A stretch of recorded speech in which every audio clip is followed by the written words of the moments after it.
गांव वाली वर्सेस शहरी बहू की पार्टी ड्रेस। हे भगवान, ये गर्मी क्या कह रही है, कितनी ज्यादा तेज गर्मी हो गई है एकदम से ही। गुड मॉर्निंग माँ जी। गुड मॉर्निंग माँ जी, मैंने शौर्य और राघव जी दोनों के लिए टिफिन बना दिए हैं। अब आप कहो तो सभी का नाश्ता भी बना दूं क्या? हाँ बना दे, पूछती क्यों है। और हाँ सुन, गर्मी ज्यादा हो रही है तो आज चाय की जगह जूस बना देना। मेरे लिए बिना शुगर के जूस बनाना। वो क्या है ना कि मैं नो शुगर डाइट पर हूँ। अरे बहू, क्या होती है ये डाइट वाइट? बिल्कुल भी डाइटिंग वगैरह मत करना। तू तो पहले ही कितनी सुंदर है, ऊपर से गर्मी इतनी हो रही है कि बस पूछो नहीं। कोई डाइट वाइट मत करना, नहीं तो तबीयत भी खराब हो सकती है। नहीं माँ जी, नो शुगर डाइट से तबीयत खराब नहीं होगी और दुरुस्त रहेगी। चल तो तेरी मर्जी। सुन लिया ना तूने शालिनी, जाकर सभी के लिए नाश्ता बना दे। और हाँ, पराठों पर जरा लिमिट में घी लगाना। अपने गांव की तरह घी में डूबे हुए पराठे हम सबके आगे ना रख देना। गंगा की बात सुनकर शालिनी सभी के लिए नाश्ता बनाने को चली गई। माँ जी को मेरी फिक्र जरा सी भी क्यों नहीं है? बस इसलिए क्योंकि मैं गांव से आई हूँ। गांव से होना क्या कोई गुनाह है? शालिनी ऐसे ही खुद से ही बातें कर अपने दिल को हल्का करने लगी। शालिनी गंगा की बड़ी बहू थी, जिसको उसका बेटा गांव से शादी करके लाया था। शालिनी की एक देवरानी भी थी, जो कि शहर से ही आई हुई थी, और इसी वजह से गंगा शालिनी को कम और पूजा को ज्यादा महत्व देती थी। शालिनी भाभी, मेरा नाश्ता आप मेरे कमरे में ही ले आना। वो क्या है ना, मुझे कुछ काम है तो मैं नीचे सबके साथ नाश्ता नहीं कर पाऊंगी। ठीक है। पूजा के बोलने पर शालिनी नाश्ता बनाकर पूजा के कमरे में लेकर जाने लगी। पहले उसने नीचे सबको नाश्ता दिया और फिर वो पूजा के कमरे में पहुंची, जहां पूजा अपनी डिजाइनर ड्रेसेस को निकालकर उन्हें चेक कर रही थी। आ गई आप, यहीं रख दीजिए। भगवान, कितना बड़ा कमरा है, साथ ही एसी भी लगा हुआ है। क्या बात है, मेरा कमरा तो इससे आधा ही है और साथ ही ना कोई एसी है ना ही कूलर। ओ हेलो, कहाँ खो गई? नाश्ता दो और जाओ। हाँ हाँ हाँ, ये लो। शालिनी पूजा का कमरा जब भी देखती थी तो वो ऐसे ही हैरान हो जाती थी, क्योंकि उसके हिस्से में घर का बस एक छोटा सा कमरा ही था। ऐसे ही सिलसिला जारी था। पूजा अपने बड़े कमरे में ऐश से रहती थी, वहीं दूसरी तरफ शालिनी अपने छोटे से कमरे में गुजारा करती थी। शालिनी को सिलाई करने का शौक था। वो अपने खाली वक्त में सिलाई किया करती थी और आज भी वो कुछ सिल ही रही थी। बस ये एक सिलाई और निकल जाए तो मेरा साड़ी का ब्लाउज पूरा हो जाएगा। भगवान, मैंने जैसा फोटो में देखा था मेरा ब्लाउज और साड़ी दोनों मैंने वैसे ही सिल डाले। अब जब मैं इसे पहनूंगी तो मुझे यकीन है कि माँ जी मेरी तारीफ जरूर करेंगी। शालिनी ऐसे ही खुश होने लगी। आखिरी सिलाई करने के बाद उसने अपने हाथों से बनाई हुई अपनी डिजाइनर साड़ी को पहना और आईने में खुद को देखा। अरे वाह, ये तो उस मॉडल से भी ज्यादा मेरे ऊपर सुंदर लग रही है। माँ जी को दिखाकर आती हूँ। शालिनी खुशी खुशी अपनी ड्रेस को दिखाने के लिए कमरे से निकल आई कि तभी अपने कमरे से नई ड्रेस पहने पूजा भी निकली। अरे शालिनी, मैं कह रही थी कि आज इसने सस्ते से कपड़े में से ये इतनी सुंदर साड़ी बना ली। क्या बात है? माँ जी देखिए, यही वो ड्रेस है जो मैंने ऑनलाइन मंगवाई थी। बताइए कैसी लग रही है? बहुत सुंदर है बहू, इसका कपड़ा भी बिल्कुल मक्खन की तरह मुलायम है। सच में बहुत ही प्यारी है। वो तो है, इसका कपड़ा बहुत ज्यादा कंफर्टेबल है। माँ जी, मेरी साड़ी कैसी लग रही है? तेरी साड़ी ठीक ठाक है, ऐसे क्यों पूछ रही है? गंगा को शालिनी की साड़ी भी पसंद आई थी, लेकिन उसने उसकी तारीफ नहीं की। लेकिन शालिनी ने इस सब पर भी अपना दिल छोटा नहीं किया।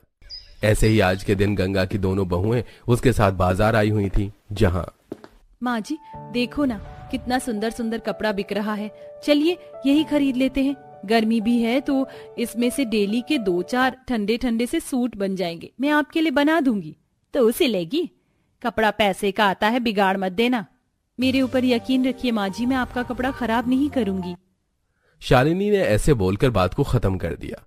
तीनों सास बहू कच्चे कपड़े की दुकान में चली गई, जहां वाह, कितने अच्छे अच्छे प्रिंट हैं। इस वाले में से तो अनारकली अच्छी लगेगी और ये वाला मैं माँ जी का सूट बनाने को ले लेती हूँ। पूजा बहू, तू भी अपने लिए कुछ ले ले। सस्ते सस्ते से कपड़े हैं, गर्मी के सूट बना लेना। माँ जी आप तो जानती है कि मुझे ऐसे सस्ते सस्ते कपड़े खरीदना जरा भी पसंद नहीं है, और ऊपर से ये मेरी क्लास से भी मैच नहीं करता। मैं तो किसी अच्छे शोरूम या फिर ऑनलाइन ही कोई अच्छी सी ड्रेस देखकर खरीदूंगी। पूजा की बात सुनकर गंगा बस चुप सी रह गई। 300 से 400 तक के कपड़े खरीदने के बाद गंगा शालिनी को कपड़े की दुकान से ले आई, जिसके बाद वो तीनों एक शोरूम में गईं। एक्सीलेंट, ये है ना मेरे टेस्ट की ड्रेस। माँ जी मुझे ये ड्रेस चाहिए।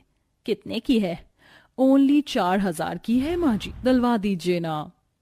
गंगा अपनी शहरी बहू को मना नहीं कर पाई, जिसकी वजह से उसने उसे 4000 रुपए की ड्रेस भी दिलवा दी।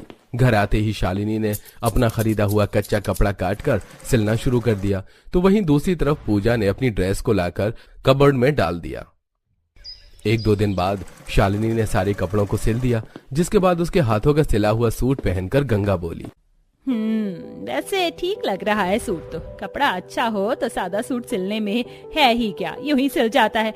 वैसे ये सूट बस कपड़े की वजह से ही अच्छा लग रहा है। सही कहा माँ जी, सिर्फ फैब्रिक से ही इसमें कुछ जान सी है। सही बोल रही है। अरे हाँ, वो मैं तुम दोनों को कुछ दिखाने आई थी।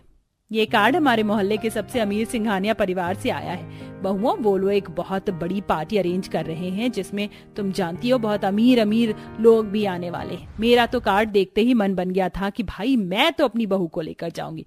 तुम दोनों तैयारी कर लेना, 2 दिन बाद चलेंगे। और हाँ, कपड़े वगैरह जितने ज्यादा अच्छे हो सके उतने अच्छे पहनना।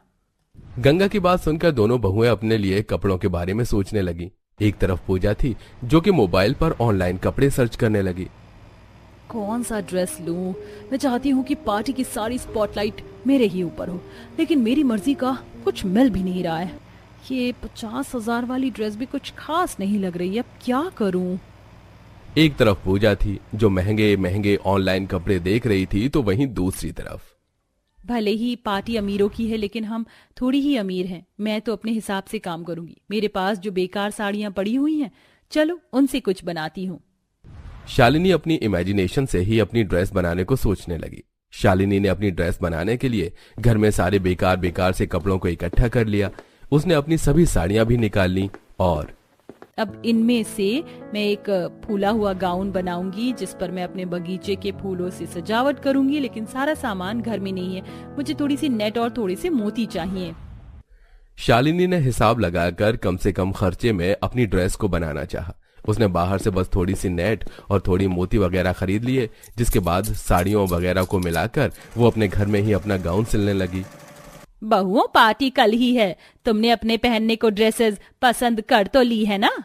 यस माँ जी, मुझे एक 70,000 की ड्रेस पसंद आई है, जो मैंने राघव जी से पूछकर बुक कर दी है। वो बॉडीकॉन ड्रेस है जो मेरे ऊपर बहुत सुंदर लगेगी। अच्छा, और तू बता, तूने क्या सोचा है पार्टी में पहनने को? माँ जी, मैं तो घर में ही ड्रेस बना रही हूँ। वो बहुत ही बड़े और ऊंचे लोगों की पार्टी है। ड्रेस ऐसी बनाना जो मेरी नजरें शर्म से ना झुके, समझ आया? कभी पता चले अपने सिलने के चक्कर में मेरी बेइज्जती करवा दे। माँ जी चिंता मत कीजिए, ड्रेस अच्छा ही बनेगा।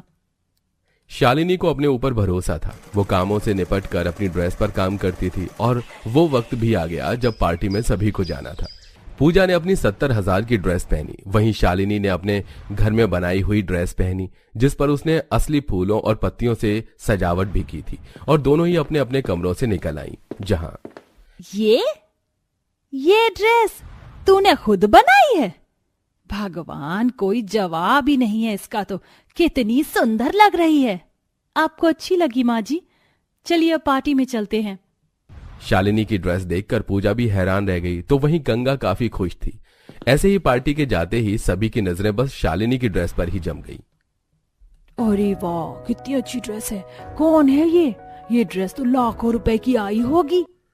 सभी लोग गांव के शालिनी की ड्रेस देखकर उसके दीवाने हो गए थे। बस फिर क्या था, आज के दिन अपनी कला से शालिनी ने लोगों के साथ अपनी सास का भी दिल जीत लिया। अब शालिनी के पास ऑर्डर पर कपड़े बनने को आते थे और गंगा भी शालिनी को पूरा सपोर्ट देती थी।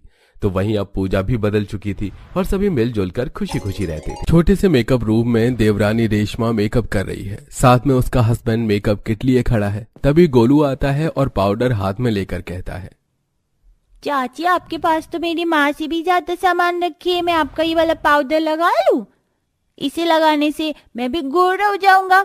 चुपचाप से मेरा सामान यहाँ रखो और भागो यहाँ से। और तुम देख क्या रहे हो? ये छोटा सा रूम, इसे तुम मेकअप रूम बोलते हो? यहाँ तो मेरा सामान रखने की भी जगह नहीं है। मैंने अपना सारा सामान उस कार्टन में रखा है। ऊपर से ये बदमाश आकर मेरे सामानों को हाथ लगाता रहता है। आखिर कब बनवाओगी मेरे लिए बड़ा मेकअप रूम जैसे मेरे मायके में था? अरे थोड़ा शोर मचाना कम करो, अगर घर वालों ने सुन लिया तो क्या सोचेंगे? भाभी भी तो पिछले 10 सालों में इसी अपने छोटे से मेकअप रूम में एडजस्टमेंट कर रही है ना। उस गरीब की किस्मत अच्छी है कि ससुराल में उसे ये छोटा ही सही पर मेकअप रूम तो मिला, वरना मायके में तो उसके पास वो भी नहीं था। और ये अब मुझे दे दिया, पर मैं गरीब नहीं हूँ, आई बात समझ में? और तू अभी तक भागा नहीं यहाँ से? नाराज रेशमा बेचारे गोलू को एक थप्पड़ लगाकर अपने मेकअप रूम से बाहर कर देती है। ये देख पूरा परिवार जमा हो जाता है। रेशमा, ये क्या बदतमीजी है? तुम्हारी हिम्मत कैसे हुई मेरे बेटे को मारने की? आपके बेटे ने मेरी नाक में दम कर दिया है। एक तो मेरा इतना छोटा सा मेकअप रूम है, उसमें मेरा दम घुटता है, और ये आकर मुझे और परेशान करता है। अब मैं उस छोटे से मेकअप रूम में और तैयार नहीं हो सकती, मुझे वो गेस्ट रूम चाहिए। उसे मेकअप रूम बनाओ मेरा, नहीं तो मैं मायके चली। माँ, रेशमा सही कह रही है, इतना छोटा सा मेकअप रूम है, उसे स्टोर रूम बना दो। घर में हो रहे रोज कलेश की वजह से शांति गेस्ट रूम को मेकअप रूम में बदलने का फैसला लेती है। भैया, यहाँ पर मेरा बड़ा सा शीशा लगेगा और लाइट भी बड़ी होनी चाहिए सारी, और हाँ, यहाँ पर कुछ ड्रॉर बना दो और ये कबर्ड होना चाहिए और इसमें लॉक वाला सिस्टम भी रखना। रेशमा, तुम तो बहुत अच्छे से इस मेकअप रूम को तैयार करवा रही हो, और तुम्हारा ये मेकअप रूम तो बहुत ज्यादा बड़ा है। यहाँ तो हम दोनों का सामान आ जाएगा। एक बार ये मेकअप रूम बन जाने दो, फिर हम दोनों देवरानी जिठानी से आराम